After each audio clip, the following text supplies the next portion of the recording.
Assalamualaikum warahmatullahi wabarakatuh. Perkenalkan, nama saya Aisyahtul Muwaddah, NIM 235720111037. Saya Rehana Matwanda, NIM 235720111045. Di sini kami akan menerangkan tentang analisa kasus rumah sakit yang merupakan tugas besar dari Sistem Informasi Manajemen dengan dosen pengampu Ibu Ade Irma Suryani. Yang pertama, analisa kasus implementasi Sistem Informasi Manajemen di rumah sakit. Pada 31 Agustus 2007, staf rumah sakit di Bogor memulai hari kerjanya pagi itu dan mendapati bahwa mereka tidak bisa login ke sistem data pasien. Aplikasi utama pasien, Vista dan CPRS tiba-tiba hilang. Aplikasi Vista adalah sistem rumah sakit tersebut untuk mengelola data kesehatan elektronik.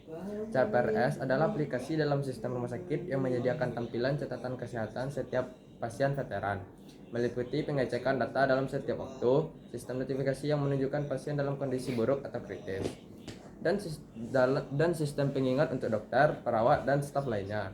Tanpa akses ke Vista, dokter, perawat, dan staf lainnya tidak bisa melihat catatan data pasien. Ini menunjukkan betapa pentingnya fungsi sistem dengan interkoneksi tingkat tinggi dalam mencatat dan merekam data pasien.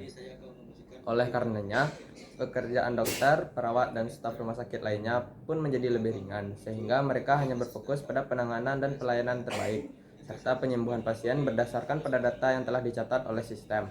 1 menit saja sistem tersebut mengalami masalah, maka pekerjaan dokter, perawat, dan unsur lainnya pun akan menjadi terhambat.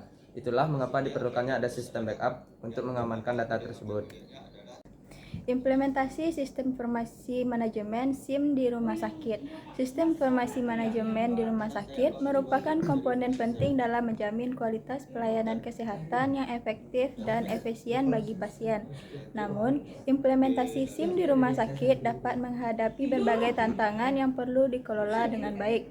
Dalam kasus yang terjadi di Rumah Sakit Bogor, kegagalan akses sistem data pasien telah menghambat kinerja dokter, perawat, dan staf rumah sakit lainnya, sehingga diperlukan langkah-langkah strategis untuk memperbaiki sistem dan memulihkan operasional yang optimal. Selanjutnya, masalah implementasi SIM di Rumah Sakit Bogor. Yang pertama, sistem crash. Kehilangan akses ke sistem aplikasi utama pasien seperti Vista dan CPRS yang menyimpan data kesehatan elektronik dan catatan medis pasien. Yang kedua, terhambatnya layanan medis. Tanpa akses data pasien, dokter dan perawat dan staf lainnya tidak dapat melihat catatan medis pasien, sehingga menghambat proses perawatan dan pengobatan. Yang ketiga, keamanan data pasien. Kehilangan akses ke sistem dan data pasien dapat menimbulkan risiko keamanan dan privasi data pasien, serta menurunkan kepercayaan masyarakat terhadap rumah sakit. Solusi penanganan masalah, sistem backup dan pemulihan.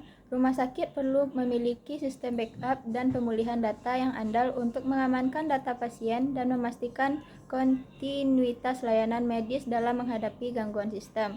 Peningkatan keamanan sistem. Implementasi langkah-langkah keamanan siber yang komprehensif seperti firewall, enkripsi data, dan sistem deteksi intrusi untuk melindungi sistem informasi rumah sakit dari ancaman keamanan. Yang ketiga, pelatihan staf. Memberikan pelatihan yang memadai kepada staf rumah sakit mengenai penggunaan sistem informasi dan prosedur penanganan gangguan sistem, sehingga mereka dapat merespon dengan cepat dan efektif. Penyebab masalah dan pentingnya interkoneksi. Yang pertama, penyebab masalah, sistem informasi rumah sakit yang saling terhubung dan saling bergantung, sehingga kegagalan pada satu komponen dapat menyebabkan gangguan pada seluruh sistem.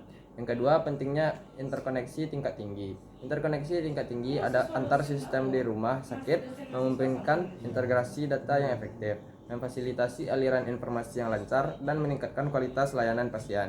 Yang ketiga, manfaat interkoneksi. Interkoneksi yang baik dapat meningkatkan efisiensi, mengurangi kesalahan, dan memastikan kontinuitas layanan, sehingga dokter, perawat, dan staf dapat fokus pada penanganan dan perawatan pasien. Yang keempat, kelemahan interkoneksi. Kelemahan utama interkoneksi adalah potensi titik kegagalan tunggal dan kerentanan terhadap gangguan sistem yang dapat melumpuhkan seluruh operasi di rumah sakit.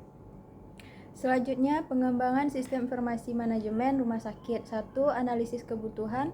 Mengidentifikasi kebutuhan sistem informasi yang selaras dengan strategi dan proses bisnis rumah sakit, serta memenuhi harapan pasien dan staf. Yang kedua, desain sistem. Merancang arsitektur sistem, alur proses, antarmuka pengguna, dan integrasi antar modul untuk memenuhi kebutuhan yang teridentifikasi.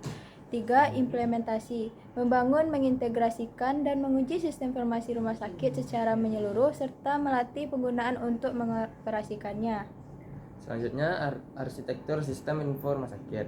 Yang pertama, rekam medis elektronik, sistem terintegrasi untuk menyimpan dan mengelola data kesehatan pasien secara digital. Yang kedua, SPOE, sistem penulisan resep terkomputerisasi untuk memfasilitasi proses peresapan yang akurat dan efisien. Yang ketiga, PACS, setiap pengarsipan dan komunikasi citra untuk mengelola dan berbagi data citra medis seperti radiologi. Yang keempat, sistem informasi rumah sakit yang terintegrasi untuk mengelola operasional, keuangan, dan administrasi rumah sakit. Manfaat implementasi sistem informasi rumah sakit. Yang pertama, peningkatan efisiensi. Sistem informasi yang terintegrasi dapat meningkatkan efisiensi operasional rumah sakit, mengurangi duplikasi data, dan mempersingkat waktu tunggu pasien. 2. Peningkatan kualitas layanan. Akses real-time ke data pasien dan dukungan proses klinis membantu dokter dan perawat memberikan perawatan yang lebih tepat dan berkualitas. 3. Peningkatan keamanan data. Sistem yang aman dan terpusat dan dapat melindungi data pasien dari ancaman keamanan dan menjaga privasi serta kerahasiaan informasi medis. Selanjutnya, tantangan implementasi sistem informasi rumah sakit. Yang pertama, kompleksitas sistem. Rumah sakit memiliki proses bisnis yang kompleks sehingga membutuhkan sistem informasi yang terintegrasi secara menyeluruh yang dapat menjadi tantangan dalam implementasinya. Yang kedua, perubahan daya. Implementasi sistem informasi yang baru seringkali membutuhkan perubahan budaya kerja dan penerimaan teknologi oleh staf yang memerlukan upaya perubahan manajemen yang intensif. Yang ketiga, ketersediaan sumber daya. Pengambilan dan pemeliharaan sistem informasi rumah sakit membutuhkan investasi yang signifikan, baik dalam aspek anggaran, infrastruktur, maupun sumber daya manusia yang terampil.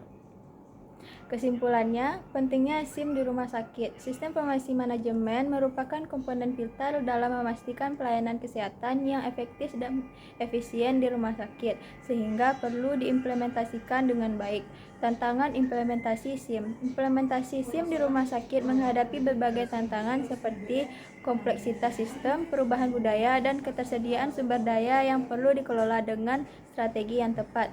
Kunci keberhasilannya, implementasi SIM di rumah sakit adalah adanya komitmen manajemen, perencanaan yang komprehensif, dan keterlibatan aktif seluruh pemangku kepentingan. Selanjutnya, rekomendasi. Yang pertama, analisis kebutuhan komprehensif.